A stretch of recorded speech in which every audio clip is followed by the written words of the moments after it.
পোশাক খাতে অস্থিরতায় মহল বিশেষের উস্কানির অভিযোগ অর্থ উপদেষ্টার। আশুলিয়ার কারখানা খুললেই কয়েকটি বিশৃঙ্খলা, আবার ছুটি। গণ অভ্যুত্থানের স্মৃতি রক্ষায় গণভবনের বর্তমান আদলেই হবে জাদুঘর, থাকবে 16 বছরে হতাহতের তালিকা, জানিয়েছেন উপদেষ্টারা। জনগণকে নিয়েই বিএনপির রাজনীতি, আওয়ামী লীগের জমিদারি পুনরুদ্ধারের চেষ্টা করছে ভারত, বলেছেন খসরু ও রিজভী।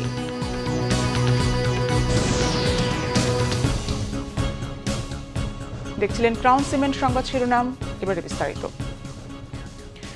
গাজীপুর আশুলিয়ায় পোশাক কারখানায় চলমান অস্থিরতা নিরসনে বিভিন্ন রাজনৈতিক দল সহযোগিতা করলেও এতে কারো কারো ইন্ধন রয়েছে, মন্তব্য করেছেন অর্থ ও বাণিজ্য উপদেষ্টা ডক্টর সালেউদ্দিন আহমেদ।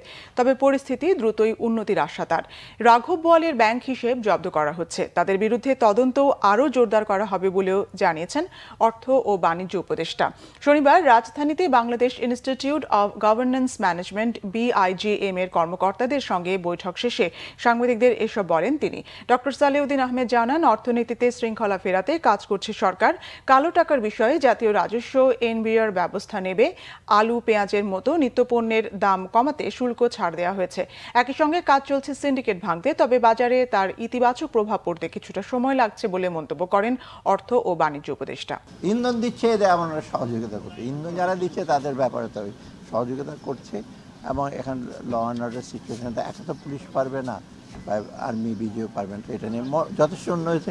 আর আমি কমার্স মিনিস্ট্রির সাথে ট্রেড বডির সাথে আলাপ করছি, কালকে পরশু আমার একটা গ্রুপের সাথে বলবো। ওদেরকে বলা হয়েছে, সবাই আসছে, বড় বড় যারা সাপ্লাই আছে তারাও আসছে, তাদেরকে যথেষ্ট কি বলবো মেসেজ দেওয়া হয়েছে।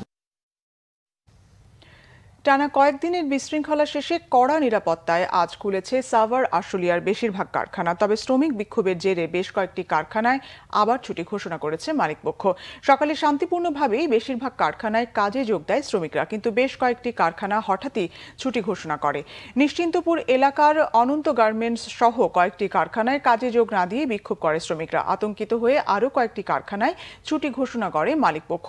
আন্দোলনকারী শ্রমিকরা জানান, বিভিন্ন দাবিতে প্রায় এক সপ্তাহ ধরে আন্দোলন চালিয়ে আসলেও কোনো সুরাহা হয়নি। প্রতিদিনই আলোচনার কথা বলে শ্রমিকদের ডেকে আনা হয়, তবে কোনো সিদ্ধান্ত দেয় না মালিকরা। তাই বাধ্য হয়ে বিক্ষোভে নেমেছেন তারা। শ্রমিকদের সাথে আলোচনার মাধ্যমে সমস্যা সমাধানের চেষ্টা করছে শিল্প পুলিশ। পোশাক শিল্প এলাকায় নিয়োজিত শিল্পাঞ্চল পুলিশ ইউনিট বাতিলের দাবি জানিয়েছে মজুরি আন্দোলনে গার্মেন্টস শ্রমিক হতাহতের ঘটনা অনুসন্ধানকারী গণ তদন্ত কমিটি। সকালে ঢাকা রিপোর্টার্স ইউনিটিতে সংবাদ সম্মেলন করে এই কমিটি। এ সময় তারা বলেন, সরকার পরিবর্তনের সময় গার্মেন্টস সহ অন্যান্য শিল্প কারখানার শতাধিক শ্রমিক নিহত হয়েছে। যারা আহত হয়েছে তাদের এখনও কোনো সুচিকিৎসার ব্যবস্থা করা হয়নি। সরকার বদল হলেও শ্রমিকদের সাথে আচরণে কোনো পরিবর্তন আসেনি বলে মন্তব্য তাদের।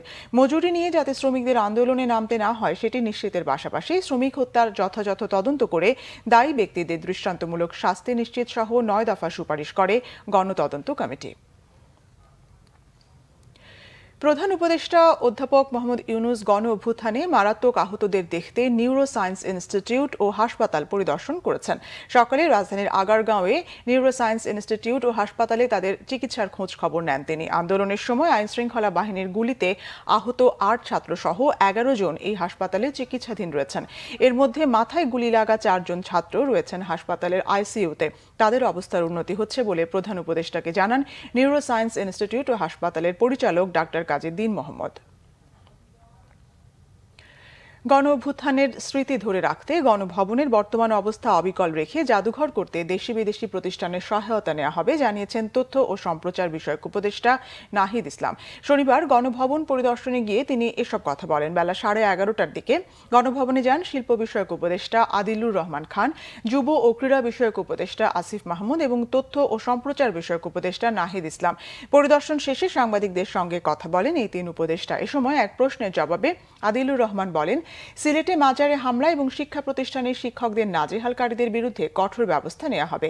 গণভবনকে জাদুঘরে পরিণত করে গত 16 বছরে আওয়ামী লীগ সরকারের হাতে হতাহতের তালিকা এবং প্রতিবাদের চিহ্ন সংরক্ষণ করার কথাও বলেন উপদেষ্টারা।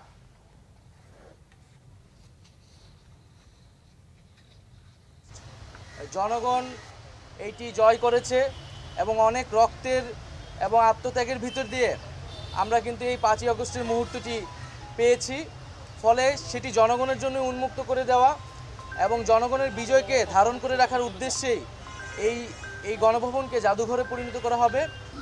আমরা এই ব্যাপারে খুব সিরিয়াসলি দেখছি। আমরা এই ধরনের ঘটনা যেন না ঘটে সেটার জন্য উদ্যোগ নিচ্ছি এবং বারে বারে আমরা এই ব্যাপারে আমাদের নিজেদের পক্ষ থেকে যতদূর এই আইন শৃঙ্খলা রক্ষাকারী বাহিনীকে